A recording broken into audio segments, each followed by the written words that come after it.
will be around, so you can ask him during the exercise session, okay? The others will all be here tomorrow. So. Okay, so we'll start the next lecture of 10. Okay, yeah, thanks, Nathan. Yeah, welcome back. So the goal today will be to finish up this transdiscrete model finally, and then return to, again, a discussion of general properties of quantum phases and how they play out in the simple toy model.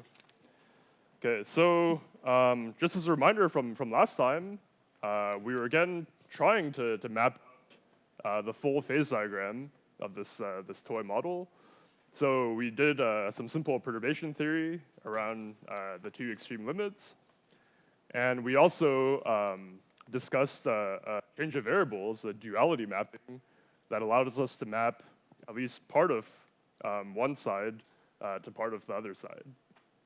Okay, so we saw that on both sides we have excitations that are coming down in energy as we approach the middle, and the duality mapping strongly suggested that there would be some interesting thing happening right when G equals J. Perhaps these excitations come all the way down to 0.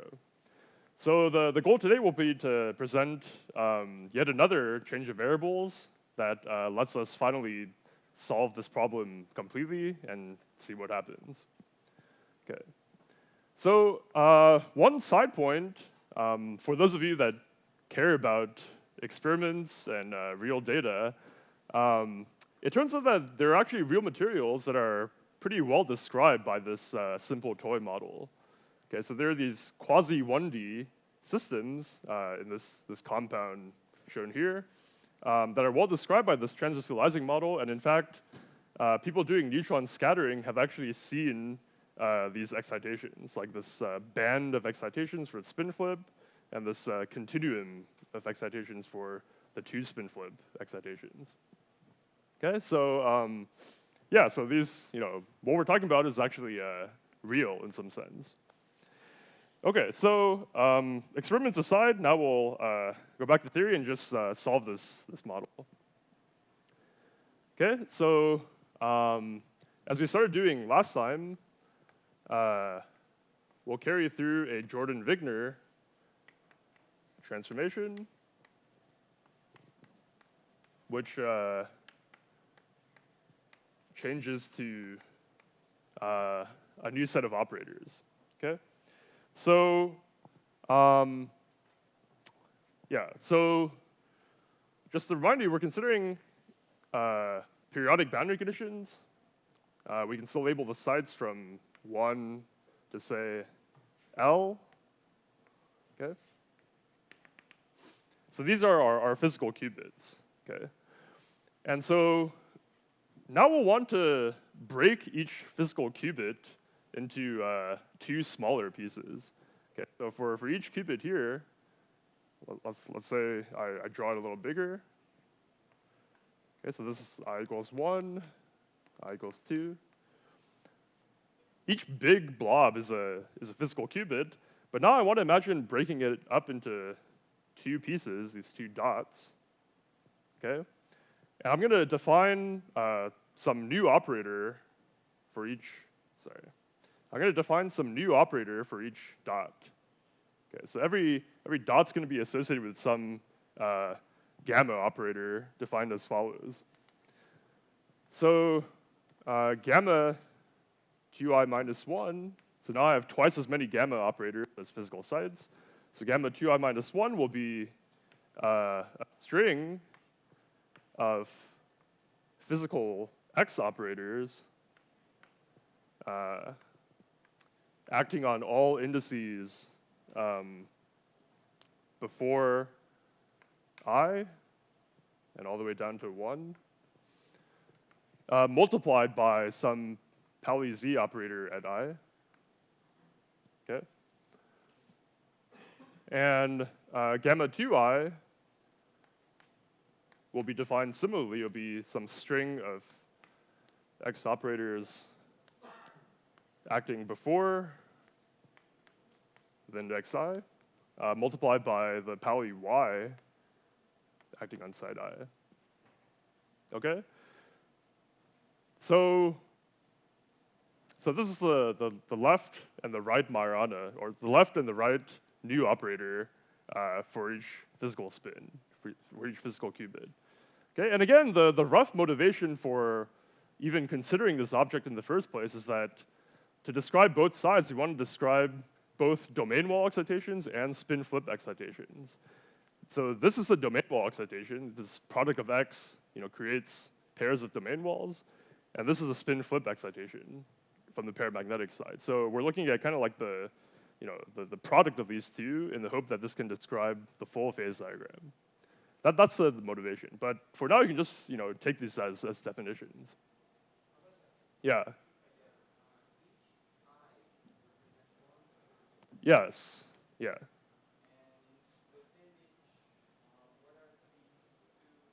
Yeah. So I'm defining new operators, two new operators for each qubit. Okay. Yeah. So yeah, every physical index I has two new operators defined this way. Okay. Okay. So remarkably, whereas the original physical qubits are bosonic, right? Different sites, different qubit operators at different sites commute with each other. These new operators are actually fermionic, okay, and they're called Majorana operators. So let's call these Majorana fermions. Okay, and specifically, they have the commutation or anti-commutation relation. Okay, maybe I should use a different variable. Gamma alpha, gamma beta equals delta alpha beta. So let's just check this quickly. So first, if alpha equals beta, then I'm just taking the square of Majorana operator.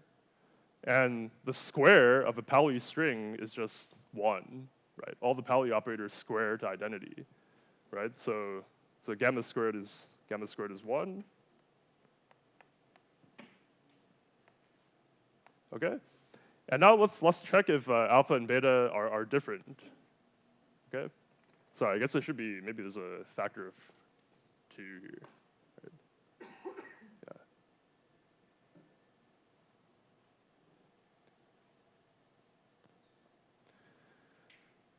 Yeah, so if alpha and beta are different, then I'm looking at Majoranas at different points. So I have basically, strings of Pauli operators ending at different points, right? And now there's a string of x's, right? So there's like an x here, and this endpoint is either z or y, right? So you can see that when I try to move, one Majorana past the other one, I pick up a minus sign. Z anticommutes with x, and y anticommutes with x. Okay? So indeed, one has these anti-commutation relations. These are fermionic operators. Okay, so Majoranas are admittedly quite weird to think about, and I think many of you probably have much more experience thinking about complex fermions, right? And one can re-express these Majorana operators in terms of more traditional complex fermions. So I can just define linear combinations of Majoranas to create complex fermions. So I can define Ci dagger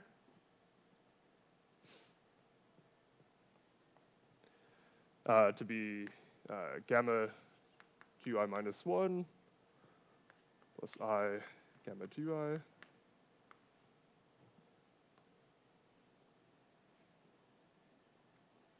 And then I can define Ci to be just the Hermitian conjugate.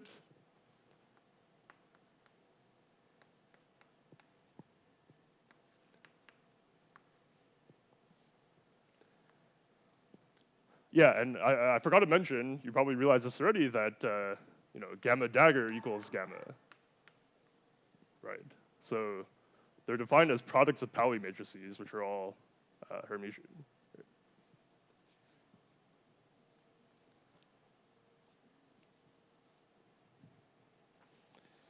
Okay, so okay, this maybe makes it a little bit easier to digest. Yeah.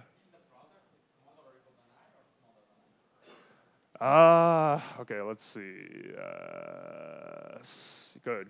Yeah, I think should be smaller than I. Right? Yeah, for I equals 1, there shouldn't be anything. Thank you. Yeah, very good. Okay. Okay, so now one can start, translating properties of these Maranas into things that are maybe more physical. So one can look at a Marana bilinear. So you can look at I gamma 2I minus 1, gamma 2I. Okay, so this is just a bilinear of Marana fermions. And this is equal in the complex fermion language to 1 minus 2 Ci dagger Ci. And this is just minus 1 to the occupation number of the fermion on I. Okay, so this type of Majorana bilinear is just the fermion parity of the associated complex fermion. And I is 0 or 1 here. Okay. So you should always think in terms of pairs of Majoranas. Pairs of Majoranas have a Hilbert space, which you can either fill with a fermion or not. Okay. It's hard to think about a single Majorana, right? Okay, so this is a translation between Majoranas, real fermions, and complex fermions. And now let's translate these into the original qubit operators, right? So it's quite straightforward to check that the Pauli X operator at side I is just another Majorana bilinear, I gamma 2I minus 1, gamma 2I. And similarly, the ferromagnetic exchange, which is Zi plus 1, is just I gamma 2I, gamma 2I plus 1. Okay, so let's return to this picture of breaking each qubit into two smaller ingredients. Right, so we have physical qubits here, and X acting on the qubit here corresponds to the Majorana bilinear for the Majoranas within this qubit, right? And in contrast, the Zi plus 1 operator, so if I have Zi plus 1, the product of Zi plus 1 corresponds to the Majorana bilinear pairing across the qubit, pairing between qubits. Okay? And there's a subtlety that's actually somewhat important, that if I look at the coupling between the boundary qubits, if I look at ZL, Z1, this equals, again, a Majorana bilinear, I gamma 2L, gamma 1. But now there's a fermion parity in front. Okay? So, yeah, sorry, I probably should have mentioned this first. So okay, we've translated spin operators into Majorana's. We also want to translate the Ising symmetry into Majorana's. Yeah, first, yeah.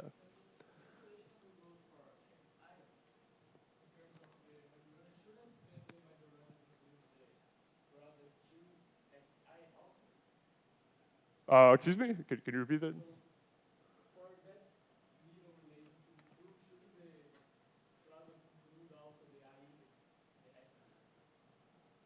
No. So yeah, maybe I should have explained this a little bit clearer. So the reason why xi is this is because each Majorana carries, this x string behind it. But then the x strings cancel, right? Each one carries an x string. And so the string, x squared is 1, right? So most of the string cancels. Yeah.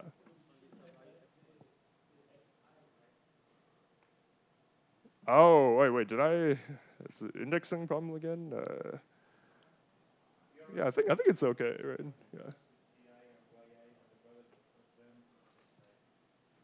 Yeah, so the strings behind cancel, so I'm just taking z times y, which is minus ix, and then minus I times I is 1. Yeah. Okay, so, yeah. What is ni? Okay, yeah, I'm for sure. This is 0 or 1. It's just counting whether you have a fermion or not. So like, yeah, ni is just ci dagger ci. Okay, yeah.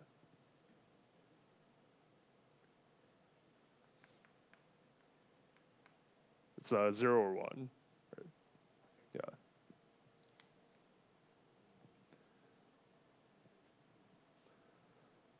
Okay, so yeah, so before commenting on the subtlety regarding the boundary condition, I should have, finished the translation. So we want to translate the Ising symmetry,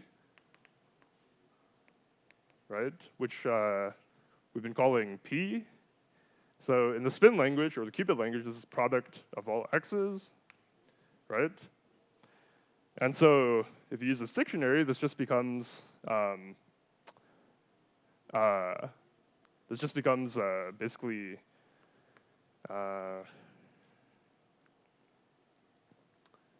you have some factor of I to the power of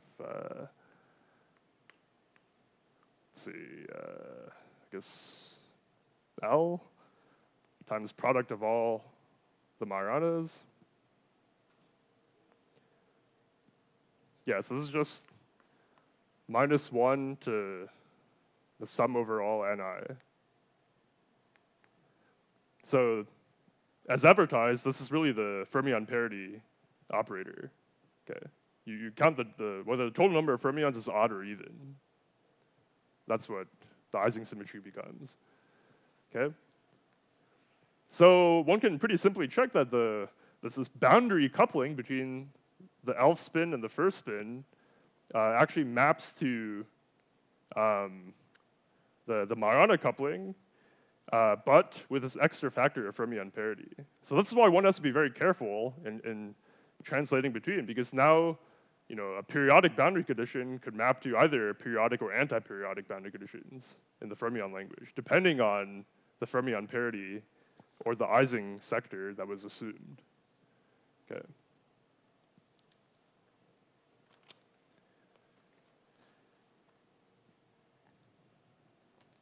Okay, so that's a dictionary for all the operators, and now we can just look at how the states translate, right? How these ground states in the spin language translate into the fermion picture. Okay, so first, what happens to the paramagnetic state?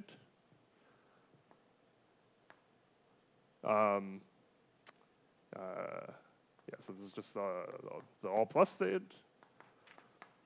Can anyone tell me what this looks like in the Majorana picture?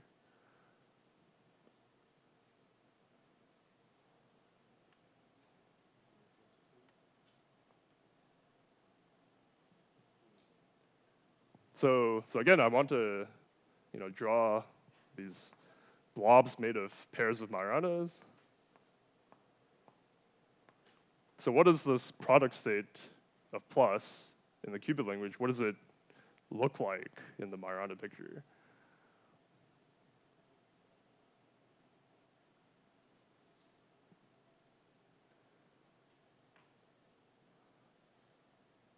Well, okay, so again, this plus state means that the x operator for each qubit is taking value 1, right? So what does the X operator mean in the Majorana picture?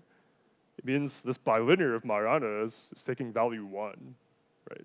It's going to be an eigenstate of this with value 1, which means that the complex fermion you would make out of these two Majoranas is always occupied, or unoccupied, depending on your convention. Okay. So pictorially, it's nice to represent this by just, again, pretty much done here. You pair the Majorana modes here. So this means that the complex fermion associated with these two Majoranas has some definite state. Okay. Like it's always occupied.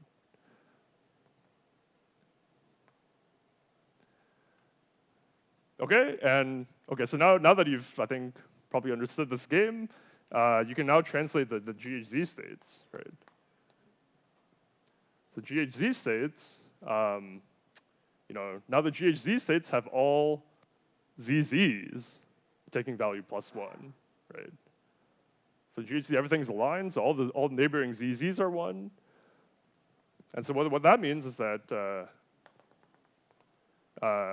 now if you, again, break them into Majoranas, now you have pairing between Majoranas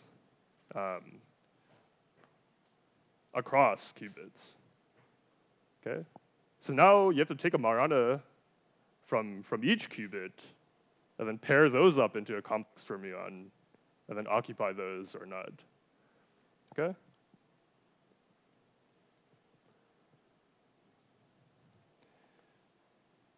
Okay, so it turns out that in this fermionic language, these two are actually different, what's called topological phases of matter. Okay, they're distinct topological phases of matter, and one can already kind of see that because if you have periodic boundary conditions, these two states don't look so different, right? Everything is like paired together.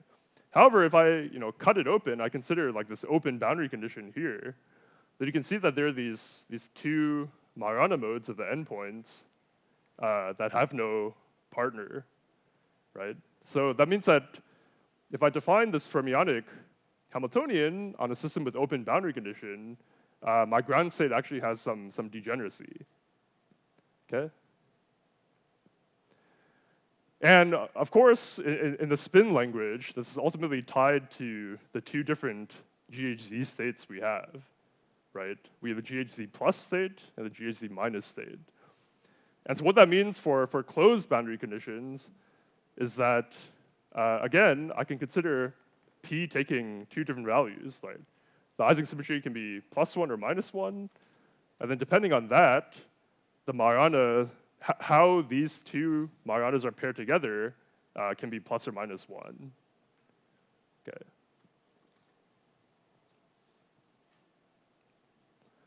Yeah. Yeah, I should do that. Yeah, indeed, right. So when I translate the spin Hamiltonian into fermion language, I just take sum of all these terms.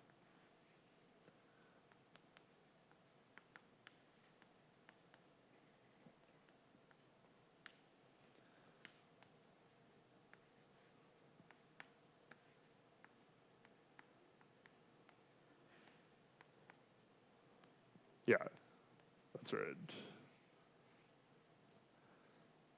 Okay, so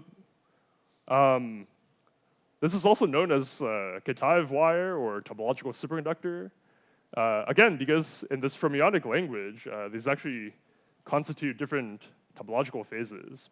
Unfortunately, I won't go into detail about this type of topological phase, but the reference I suggested on the course website has much more detail about this topological superconductors. Okay.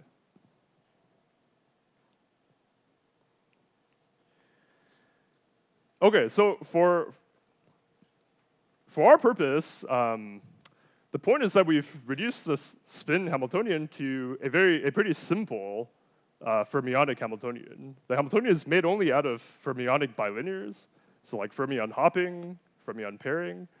And so this type of free fermion Hamiltonians or non-interacting Hamiltonians can be solved explicitly. Okay. Yeah. So I won't derive the whole spectrum. Let me just say that the tricks for solving this Hamiltonian are pretty similar to what we did with the spin flip excitation in the last lecture, right? So again, it helps to work in momentum space, take advantage of the translation symmetry. So we can define a Fourier transformed Majorana operator, now labeled by momentum k, with some flavor index, let's say lambda equals 1 or 2. This corresponds to either being at the left or the right of every unit cell. Okay, and you can just do the usual Fourier transform, sum over all Majoranas in real space with a phase factor. Okay, so one can Fourier transform, and then this Hamiltonian looks very nice in momentum space because all the momentum sectors just decouple from each other. And so now one gets basically the energy for each momentum mode being occupied or unoccupied.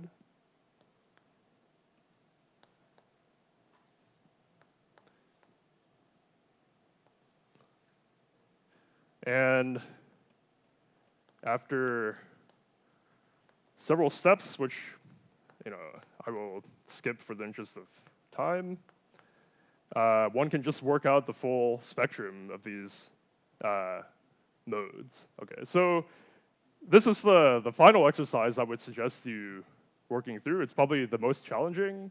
But if you need some help, the reference I suggested, again, this paper by Kitaev and Laumann, they at least work through basics of dealing with free fermion or quadratic Hamiltonians.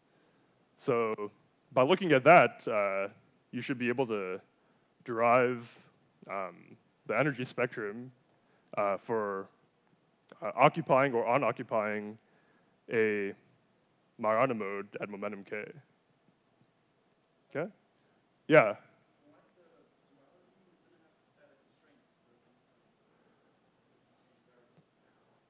That's right. We don't set a constraint, but we have to be careful about how fermion parity enters, right?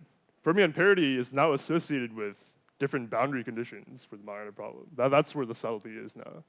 Yeah. Can you maybe clarify a little bit? Right now, fermion parity appears by the last term in the Hamiltonian being a little bit different. Yes. Then you use this language of boundary conditions. It looks a little bit different. Maybe it's useful to make the connection between changing one term in the Hamiltonian or changing the boundary conditions, right? You are using them interchangeably because I guess. Well, okay, so let's assume we're always working with periodic boundary conditions in the qubit language. So we always have this coupling ZL-Z1 in the qubit language. But it's fine to think about different Ising sectors, right? We can still ask about different Ising sectors, and each Ising sector will now correspond to periodic or anti-periodic boundary condition. So, okay, so. Step is what is maybe not clear from what you explained so far, right? Yeah, okay, so let's say, in the qubit Hamiltonian, I'm always taking ZL-Z1, so periodic boundary conditions for qubits. Let's say I just stick to that. Okay? But then now I have a choice of P being 1 or -1, right? And so now when I translate my Hamiltonian from spins to qubits, the fermionic Hamiltonian I write down will have either, the term in the fermionic Hamiltonian will either be I gamma, will either be this I gamma 2L gamma 1 being, I guess, -1 or 1. right? So the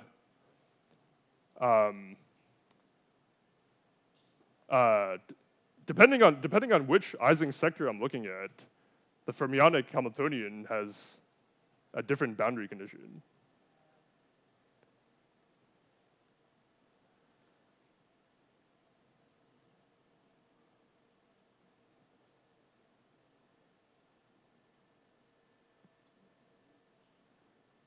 Does that make sense? Or By something like imagine I have a differential equation yeah, and I define it on a segment, and it's the same differential equation, and then I decide if I want periodic or anti-periodic. Here, the Hamiltonian changes. well, again, like we're Changes the Hamiltonian can be absorbed in changing the boundary condition, right? It is true.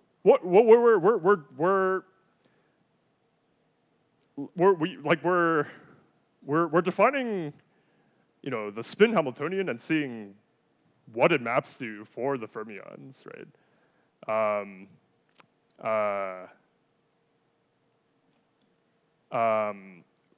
Obviously, if you were just interested in the fermionic problem itself, we could choose antiperiodic or periodic freely, right?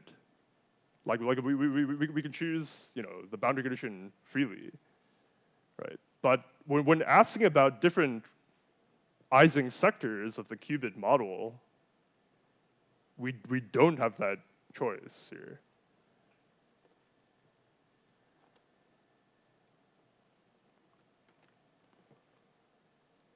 The last term of the fermion is gamma L, gamma 1 with Gamma 2L, gamma 2L, gamma 1 gamma 1 with with plus or minus sign. plus or minus sign, right? I would say if I have my Hamiltonian, which is the ring, Yeah. the very last link can be 1 or minus 1. Yeah. Why do we call that periodic or anti-periodic boundary condition?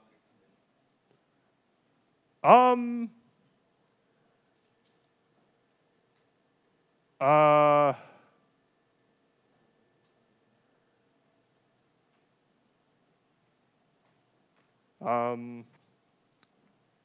what do we call that periodic and aperiodic boundary condition?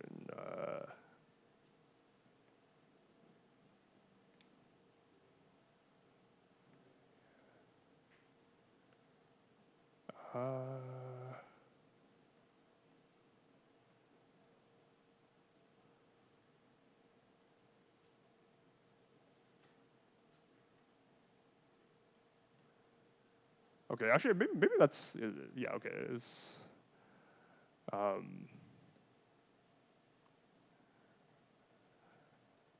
okay. Maybe, okay. I'm not sure if it's right to call it that or well, it is what it is. The Hamiltonian's different. Maybe you can call it a twisted boundary condition. Okay. Maybe I shouldn't call it that. I have to. Maybe I was too fast in calling it that. But it's the Hamiltonian has changed a little bit. Okay, that's all I want to say. Yeah. Yeah. Yeah. That energy ring is pretty similar to when we're talking for photons for the dimensional role. We have two elastic constants. Yeah. Very good. Yeah. So is there any correlation between the Yeah. Ultimately, they map back to this how you would solve a free fermion model or model of like nearest neighbor hopping, right? So basically, in that case, again, you have like 2 degrees of freedom per unit cell, like 2 different modes per unit cell, right? And those lead to energy bands, right? So they're ultimately solved in the same way. You just you Fourier transform, and then you solve for each momentum mode. Yeah. Yeah. Thanks.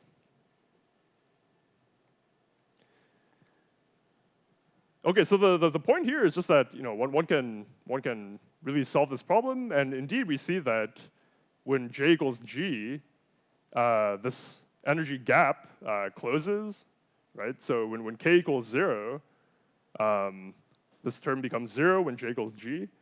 And so indeed, the energy gap closes at g equals j, and then one has something drastic happening, right?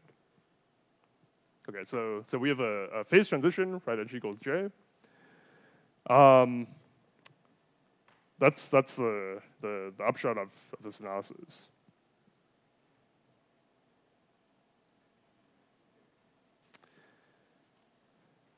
Yeah, let me just see if there are any more questions about that. Can I invert this relation if I am in a given ID second?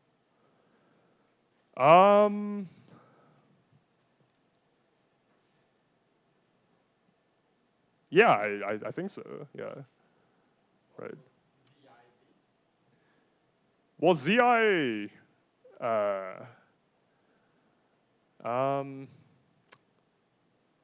Yeah, ZI would be a Majorana string, right? Because you know, the string of Majораnas will give you a string of x's, then you can use that to cancel the string here. So the ZI would be a string of Majораnas.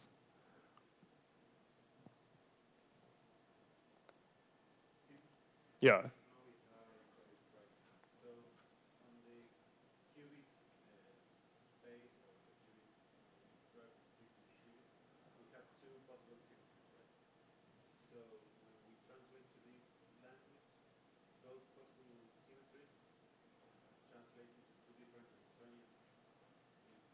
Sorry, by two different symmetries, you mean two different sectors, like two different, yeah, like two different, like yeah.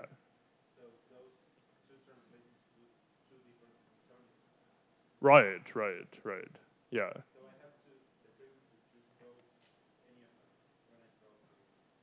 Well, again, our purpose is to understand what, you know, all the spin physics means in terms of Majorana, right? So there, you know, there we don't have full freedom to choose what we want for the Majoranas. Like things are kind of tied together.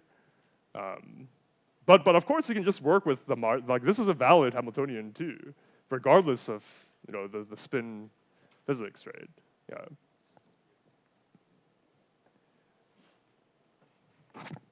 Okay. Wow. Okay. Yeah, I'm a little bit behind now. So let me. Yeah. Let me just. For now, step away from transitional model, and now let me return to just general principles of phases of matter. Okay. So why did we spend so much time focusing on the excitations and what happens to the energy gap, etc.? Well, one of the reasons we spend so much time on looking at the energy gap is that it's an extremely important object. So the energy gap of a local Hamiltonian actually controls many of the other properties we would be interested in, like correlation functions of the ground state, entanglement of the ground state. Many of those properties actually follow from just having a finite energy gap of a local Hamiltonian. So, the gap of a local Hamiltonian implies that the ground state of this local Hamiltonian has exponentially decaying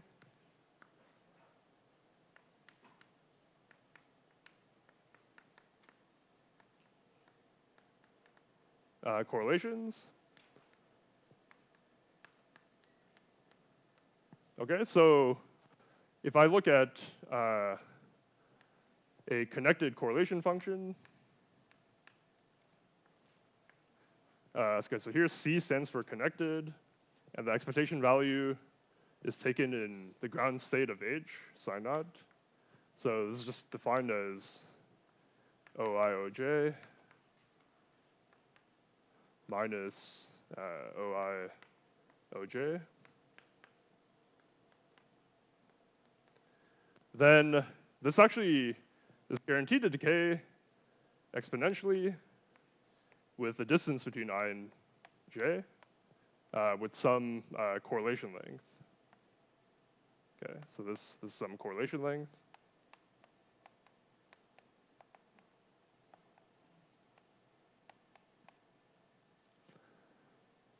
Okay. So yeah, so proving this is actually quite technical. For those of you interested in the detail, there's a nice, I think, review paper by Hastings.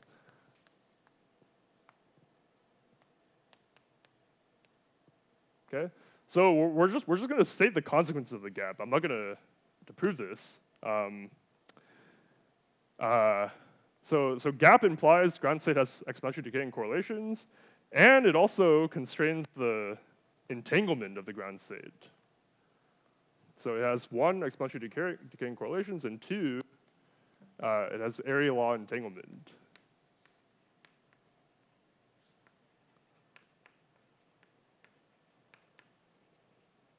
Okay? So this is proven for one-dimensional systems like this model. In higher dimensions, it's still, I think, open question to rigorously prove, but I think it's widely believed to be true. Okay, so this means that if I look at the entanglement for some subregion A, then the entanglement entropy of that subregion scales with the boundary of A. So in 1D is just some constant. And again, this is kind of reasonable to expect based on the first property, right? If it has exponentially decaying correlations set by some correlation length, then I guess roughly speaking, around the boundary, things are only correlated with some length scale psi. And so the entanglement between A and its complement just comes from stuff around the boundary. Okay? Yeah.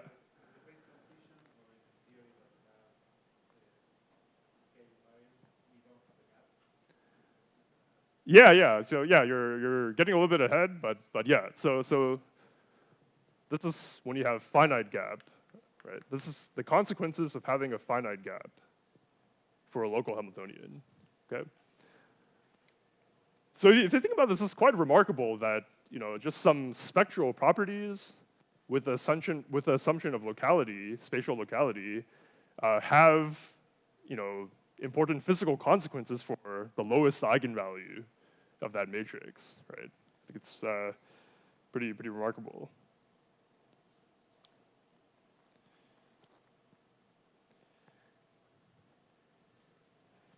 Okay, so indeed we can apply these facts, which again are proven, justified here, to this transversalizing model, right? So we saw that for most of the phase diagram, there is a finite energy gap. Okay, so for almost all the parameter space, except for when G equals J, there's a finite energy gap, and indeed that's consistent with the properties we looked at before, right? The two extreme limits, explicitly have area law entanglement. This one has no entanglement. That one has one bit. And then once we perturb away from the extreme limits, we just dress a little bit of quantum fluctuations in the state. But one can check either numerically or maybe even analytically that the correlation functions still decay exponentially, and the entanglement is still area law. Okay. There's one slight subtlety that some of you might have picked up on. The GHZ states don't have exponentially decaying correlations, right? The whole reason for the ferromagnetic order, or calling this a non-trivial state, is this side has long-range ZZ correlations, right? So there's something I kind of swept under the rug here, which is that the statement 1 stated this way actually assumes a unique ground state for the Hamiltonian. Okay, if it's a unique ground state, for example, on the paramagnetic side, then one has exponentially decaying correlations. When you have a degeneracy in the ground state, you can actually modify this a little bit. You actually have to insert a ground state projector operator onto this side. Okay, it's a little bit technical, so let me just say that the consequence of this modified statement is that if you look at correlation functions for GHZ state, which are charged under the Ising symmetry, right, like Z, right, the ZZ operator, Z is charged, those can have long-range correlations. However, for any operator which commutes with the Ising symmetry, those will all be exponentially decaying. Okay.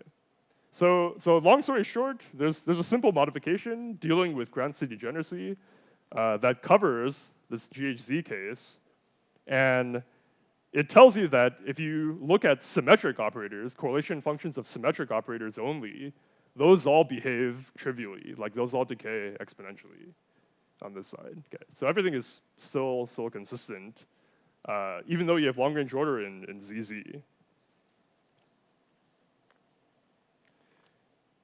Okay. Any questions? Yeah.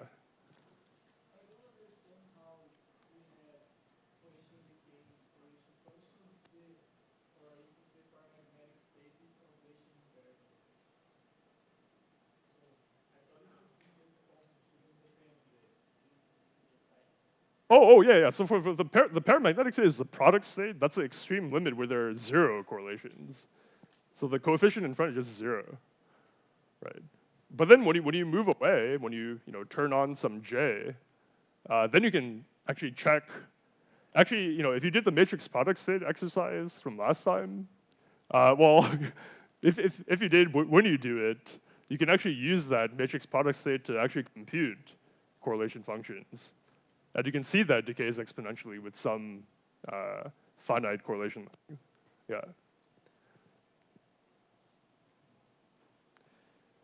Okay, so that's correlations. That's entanglement. They're all constrained by just the presence of a gap. And the last consequence of a gap is probably the most important, and it's basically stability of a phase of matter. Okay.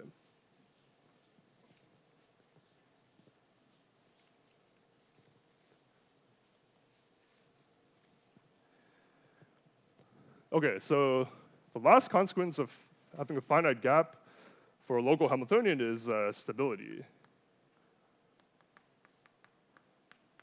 Okay, so again, I won't prove this.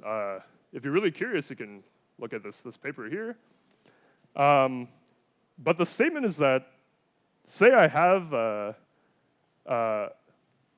a gapped path between two different states. So say I start at psi 0, this paramagnetic state, and then I go to somewhere here, psi 1. Okay, so let's say I want to go from psi 0 to psi 1, which is defined as the ground state of this Hamiltonian, for some point here, let's say. So I want to go from the ground state here to the ground state here. Then the fact that this energy gap stays open while I tune J from 0 to some finite value, the fact that the energy gap stays open means that the two states, psi 0, psi 1, are actually connected by some quasi-adiabatic path. Okay, so the statement is that there exists some local time-dependent Hamiltonian, let's call it H tilde of t, such that psi 1 can be obtained from psi 0 by just evolving with this time-dependent Hamiltonian.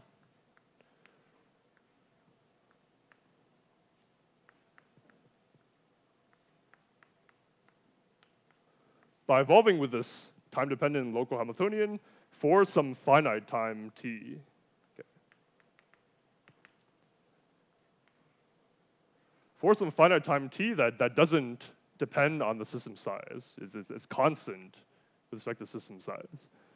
Okay, so this is a consequence of having a gapped path between psi0 and psi1.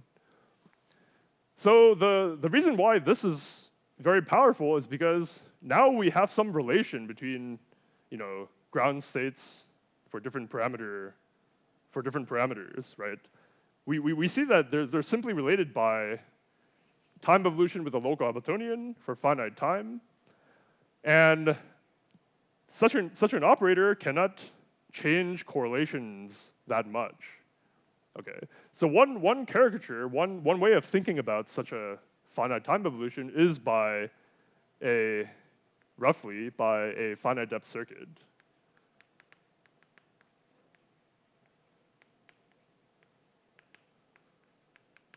Okay, so roughly speaking, this finite time evolution with a local Hamiltonian can be thought of as let's say some circuit of quantum gates.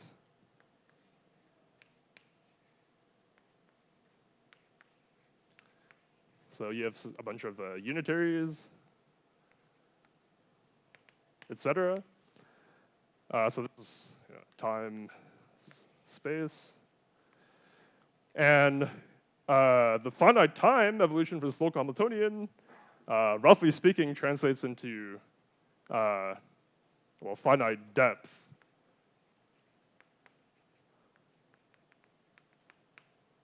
For a discrete quantum circuit. Yeah, so I really shouldn't call this time here.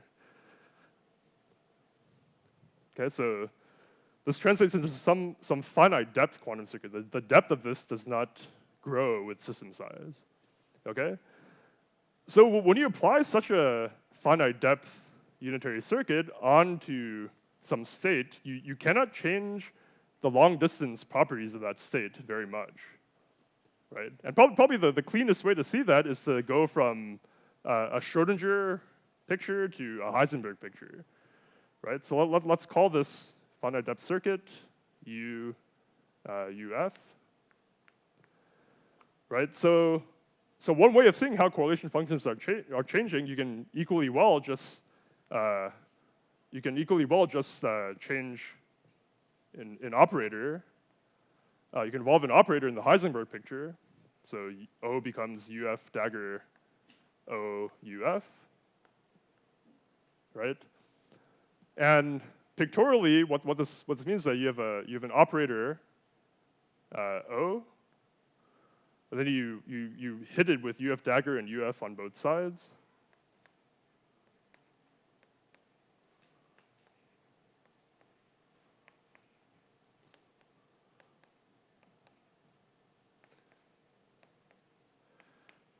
And since O is a local operator that's only supported, around some point here, let's say, you can check that the rest of the circuit of UF and UF dagger, they all cancel, they all become identity here. So basically, O just becomes some dressed operator, O tilde, that's just O spread out a little bit by this unitary. Okay? So basically, if you look at an operator O acting on psi1, that's the same as the operator O tilde acting on psi0. And so if you had, for example, a product state to begin with for psi0, then you're looking at a dressed operator acting on the product state, but that'll also have trivial correlations. Okay. Yeah, so basically the point here is just that when you're relating two different gapped states along a gapped path, the structure of the correlations cannot change much because they're all related by some finite time evolution or some finite depth circuit that cannot change the correlations much. Okay, so finally we can define what we mean by phase of matter now, right? So let's say that yeah, let's say that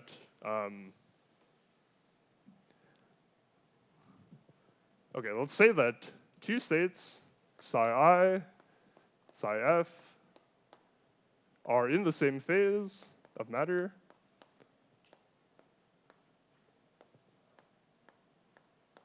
If there exists some finite depth circuit which connects the two.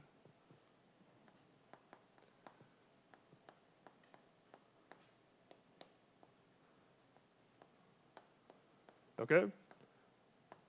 So again, physically this is reasonable because you're saying they should belong in the same phase of matter if they have the same long distance properties. They might differ by short distance properties, and that's the effect of UF. UF can change the short distance properties a little bit, right? It can spread out operators, change observables locally, but long distance property, like long range connected correlation functions, those cannot change by finite depth circuit, okay? So basically, phases of matter are just equivalence classes of quantum states where the equivalence relation is connection by finite depth circuit, okay?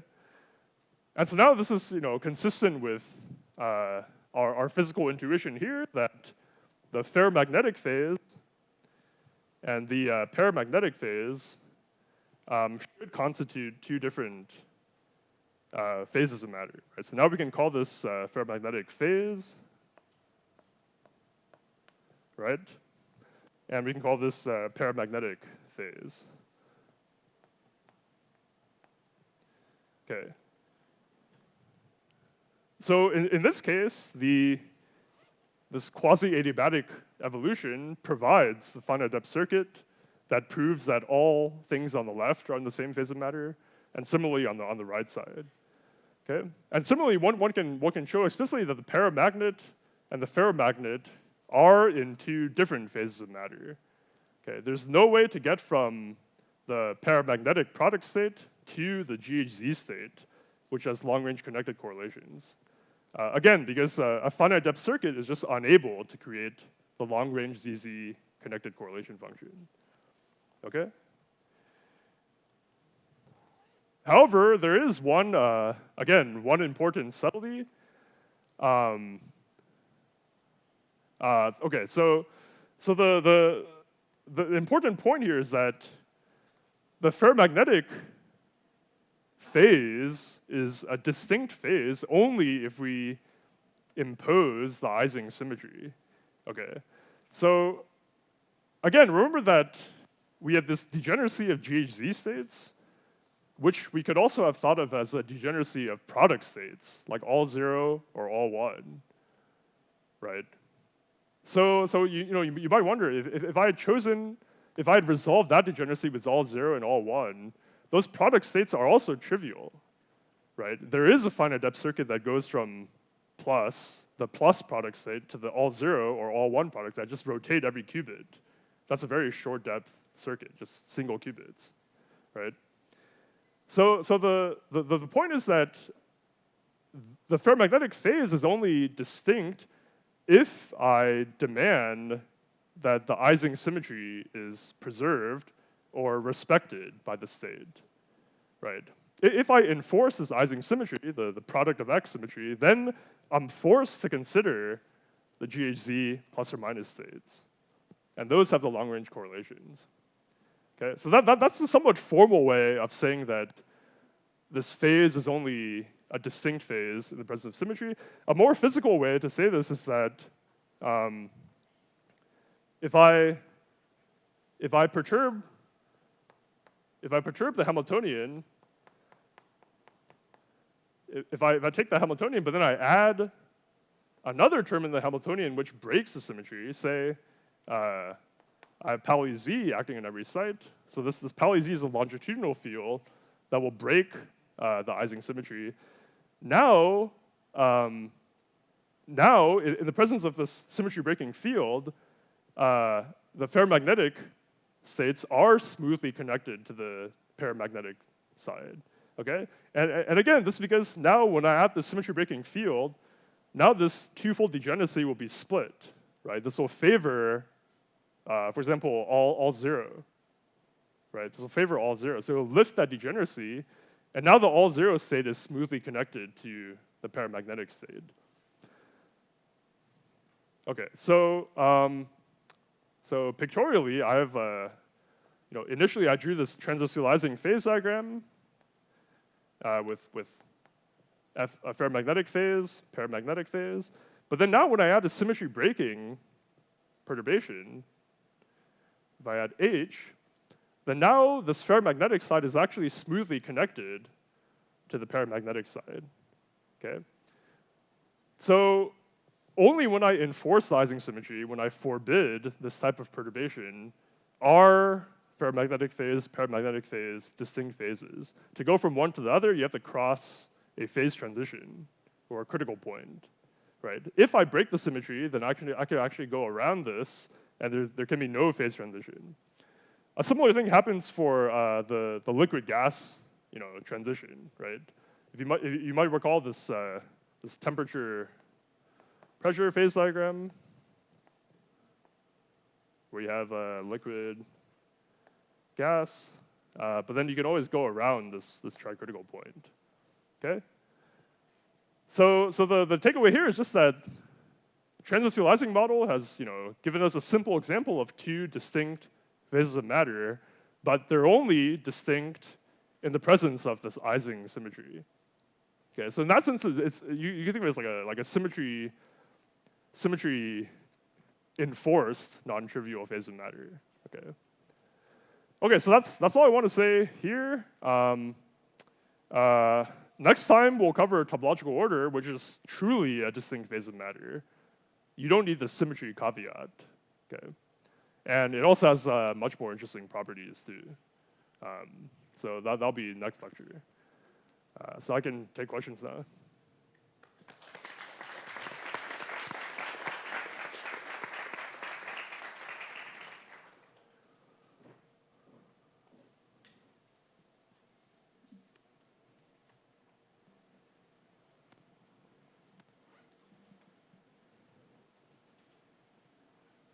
Can you please test the mic in that direction?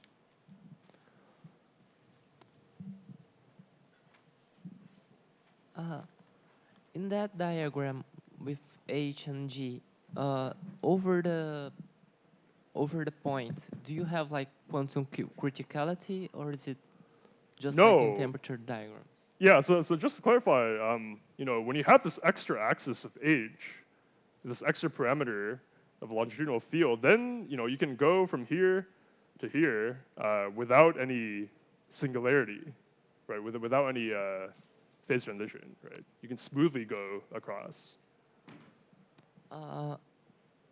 And just one more question, like when you did the transformation that you picked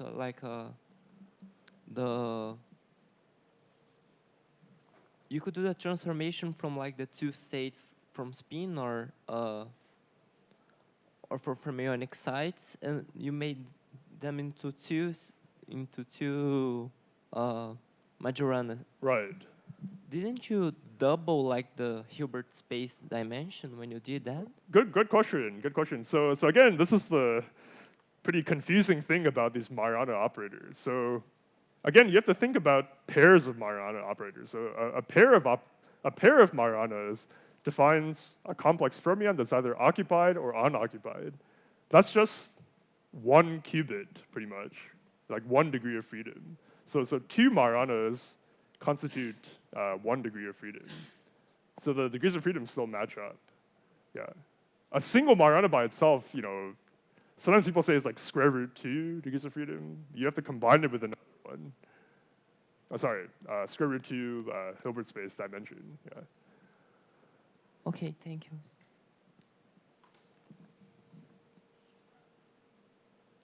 And then if you take that Hamiltonian with the extra z, Yeah. how would it look like in fermions now? So you say this sum over z is now Oh, would be yeah. So again, Z is some non-local string of Majoranas. And then you can't solve it exactly anymore. But there are probably other techniques. Yeah. Yes, it's no longer a local fermion Hamiltonian.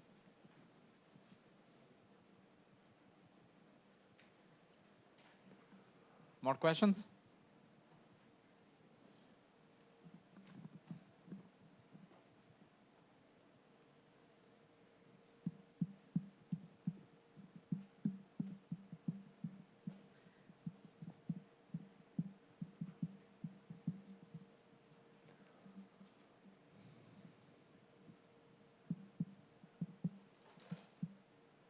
Nothing?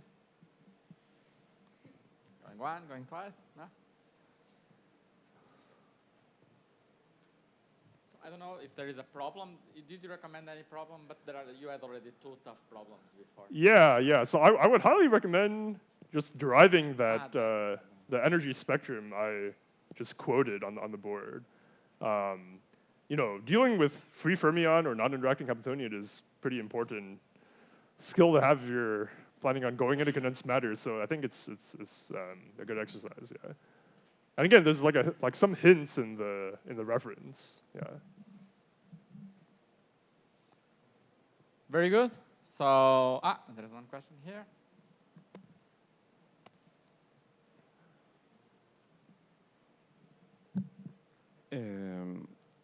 The reference that you are mentioning is the reference that is in the page in The reference that was posted on the website was okay. by Kitaev and Lauman, and it briefly okay, most of it is on Tor code, which will be next lecture. Part of it is on transversalizing model, and in particular the Majorana representation. Yeah.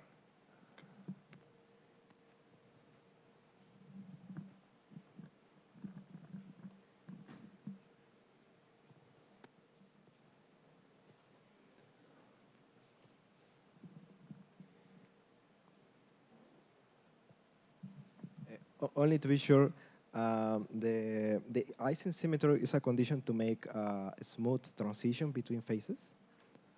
The Ising, yeah.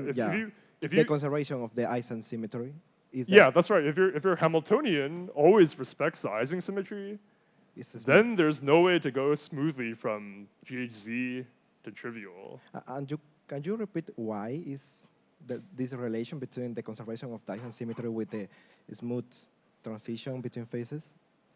Yeah. So, the way I like to think about it is if you impose the Ising symmetry, right, then you're forced to work with the GHZ states because those are the ones that respect the symmetry, that are eigenstates of the symmetry, right? But then the GHZ state has this long-range ZZ connected correlation, right? And any finite depth circuit cannot generate those long-range correlations from a trivial product state. Like, well, one can prove that basically by this argument, right? Finite depth circuit just dresses the Z operator a little bit, but that still has, no long-range correlations in the product state. Okay, so this is why there's no finite depth circuit connecting them, which means there cannot be a smooth path in which the energy gap always stays open, right? Because that would give you a finite depth circuit via this adiabatic evolution. Yeah. Okay. Thank you.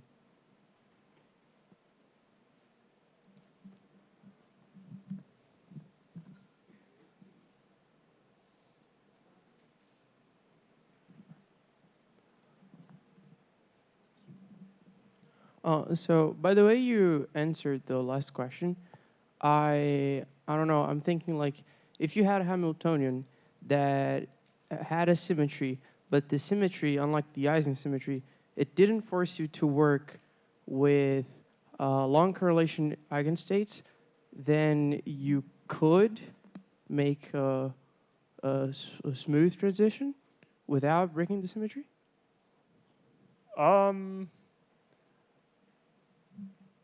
Right. But in that case, that would probably constrain that ground state to be trivial in the first place, right? I mean, the long-range correlations is what makes the GHZ distinct phase, right? Yeah, if you don't have that, then it probably is part of the trivial phase, and it's consistent.